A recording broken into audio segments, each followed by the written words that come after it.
Hey everyone, welcome back to the channel. I recently put out a video, or two videos in fact, detailing my plans for 2023's reading. So now it's the time to take a look back at 2022's plan and see how I got on.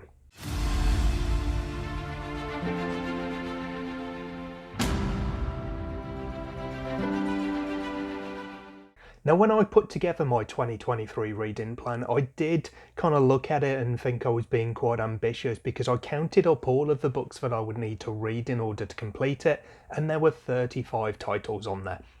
However, when I've just gone through and done the same for my 2022 plan, counted all the books that I would need to read in order to complete it, there is actually more on this list. I've got 37 titles. So is that an ambitious number? Let's go and find out. I broke the list into several different sections, so I'll attack them in that order. I'm not going to pull books off a shelf and show them. I'll show cover images in the space here instead, because that'll be easier to kind of mark them all off, and it means that I don't have to physically pull books off the shelves and then put them all back on again, which is the part that's not very much fun. So the categories I had for this reading plan, and I will link the respective videos in the cards up in the top right corner.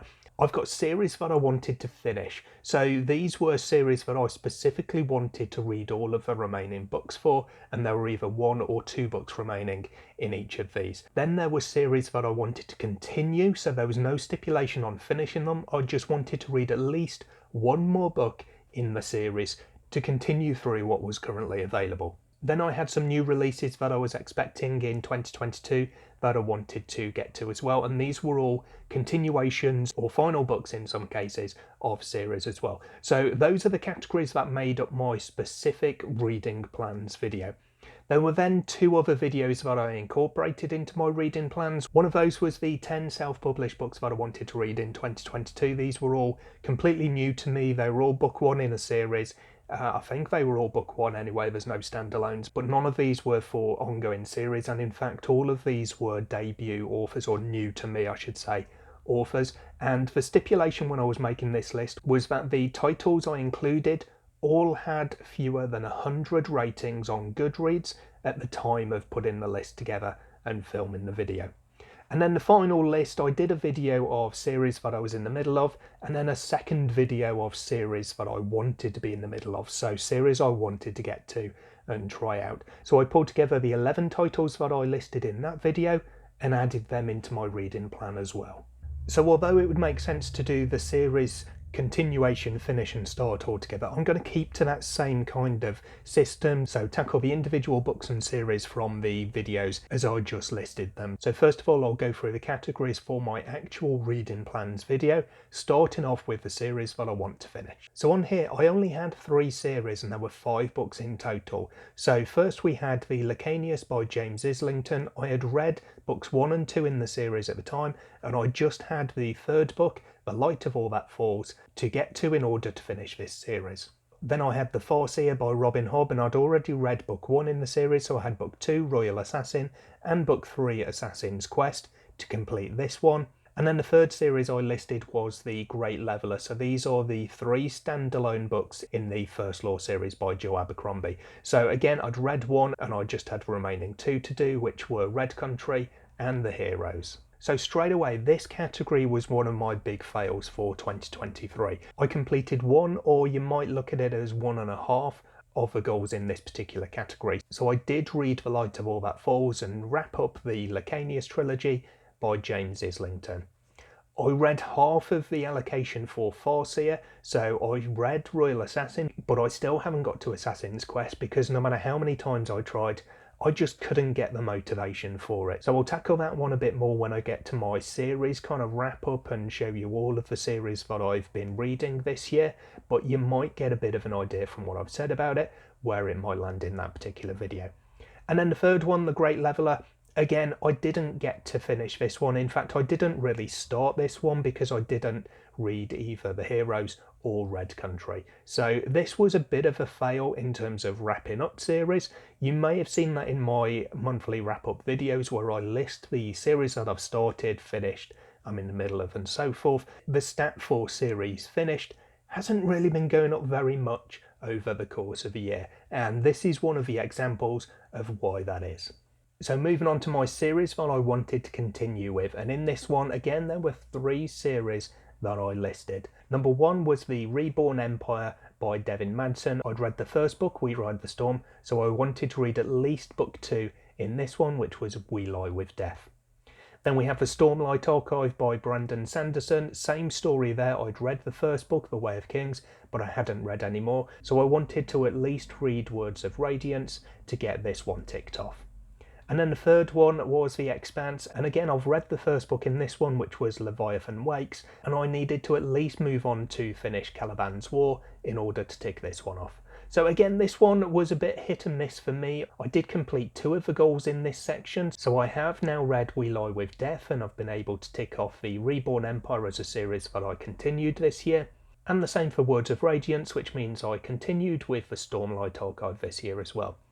As far as Caliban's War goes, The Expanse I have not got to this year. It is definitely still one that I do want to, but I just haven't found the right moment to continue with that series just as yet. So then I had new releases that I'd been expecting in 2023, and although this one may look like it's a mixed bag when I just literally look at it on paper, I have actually done really well with this one because as of this point, and I'm filming in early December, 2 of the books still haven't actually been released, and I think both of these have now been pushed back to dates in January. So that left me with 3 out of 5 that actually did come out in 2022 and were therefore available for me to read. So I'll start off with those 3, and I listed them, if I remember rightly, in release date order. So first up was way back in January of 2022, Empire of Shadows, Book 3 of the Kreidic Sagas by Alicia Wanstel-Burke. Then in, I think it was April, we had Book 2 of The Bloodsworn by John Gwynne. This one was The Hunger of the Gods.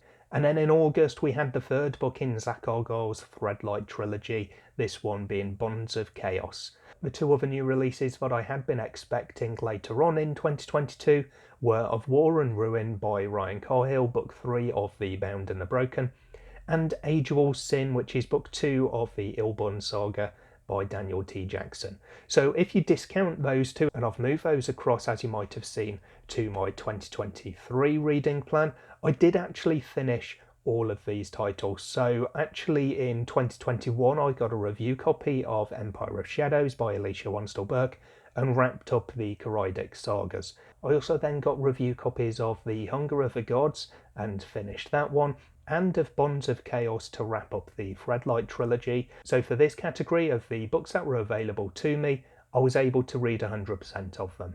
The next category was my Physical TBR. So these were books that were on my shelf, and they were all book 1 in a series that I hadn't got to. They'd been on my shelves for a while and I hadn't got around to reading them. So I made a specific point to read them in 2022.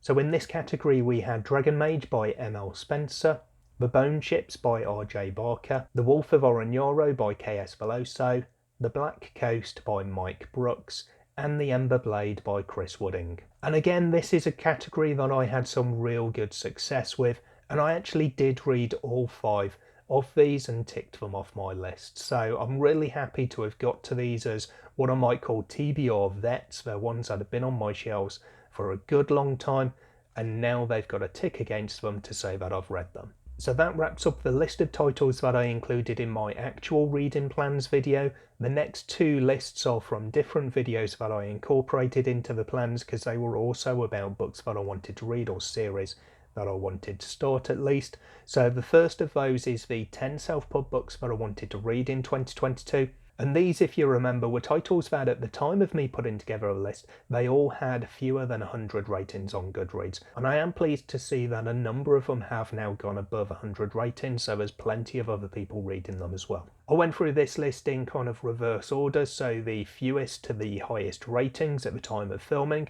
And we started off with The Hellborn King by Christopher G. Brenning. Then there was Ringlander, The Path and the Way by Michael S. Jackson. Army of the Cursed by Kareem Soliman.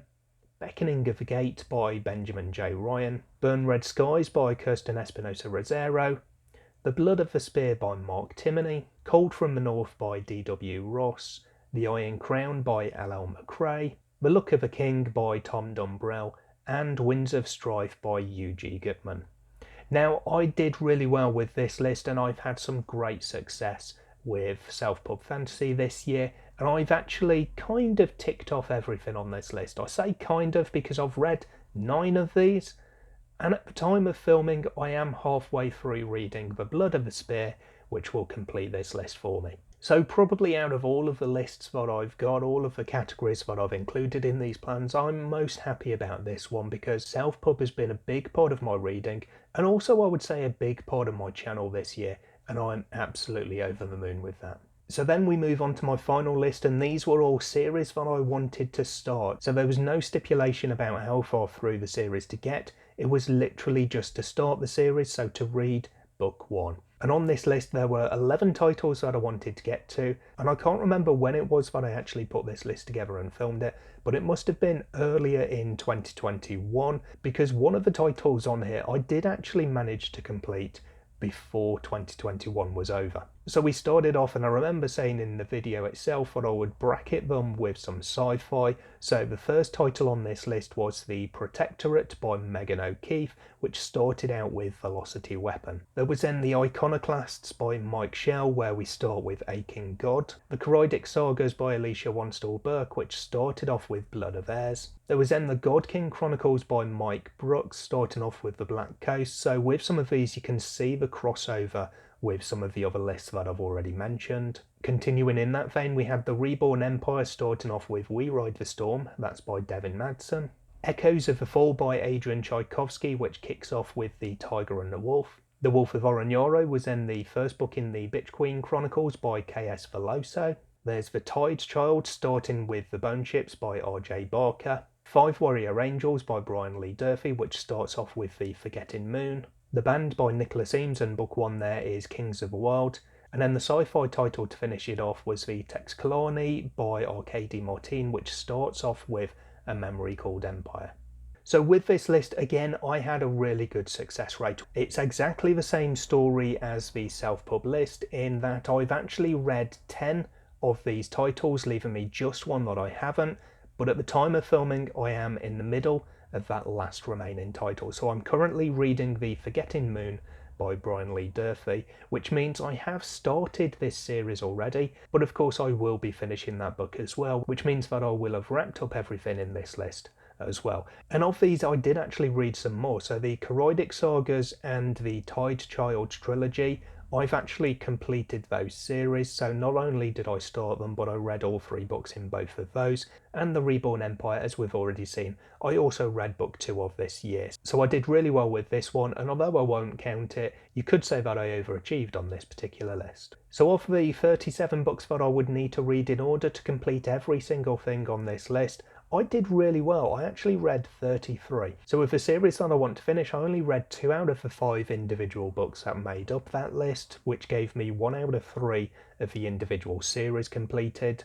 The series to continue, just 1 book from each, and I read 2 out of 3 of the titles on that list. And if you exclude the new releases that haven't actually yet been released, I then went 100%, reading 3 out of 3 of the new releases that I'd listed, 5 out of 5 of my TBR vets, my physical TBR, 10 out of 10 of the self-pub books, and 11 out of 11 of the new series that I wanted to try out. So overall that's 33 out of 37 books that I listed, which gives me a success rate of 89%, which I'm really happy with actually. Now, other than completing most of the reading goals that I set myself in this list, the other thing that makes me really happy about this is over the years I've not been a massive reader in terms of the number of books that I've read per year. I've always had a book on the go, but I've gone through slumps and I've never been a particularly fast reader until recently. So I would typically read fewer than 15 books per year. In fact, last year, 2021, was my best ever year, and I read 41 titles in that year. So if you consider 41 as my best and 37 on this list, to say that I actually completed 33 of those 37 is absolutely massive for the type of reader that I've been over the years. So I'm really happy with how I did with these goals, and I'm hoping that I'm going to have similar or even better success in my 2023 goals. So I don't know if it was interesting for you, but it was interesting for me to put some numbers on it, to put some green ticks against titles and to see how I got on. Let me know in the comments down below how you got on against your reading goals, and also how do you think I'll get on with my 2023 goals? Will I do better or worse or about the same? as I did against these goals. Now, as usual, below this video you can find all of my social media and support the channel links. If you haven't already checked it out, come and join us in the book club Discord that I've set up. There's a really nice community in there that I love and interact with every day. You can also join, if you want to, my Patreon, which helps support the channel and keep it growing, and I really do thank all the patrons in there for all the help and support they've given me this year. That's everything for today, so I hope to catch you in the next video sometime soon. Until then, as always, take care of yourselves, read some good books. Bye for now.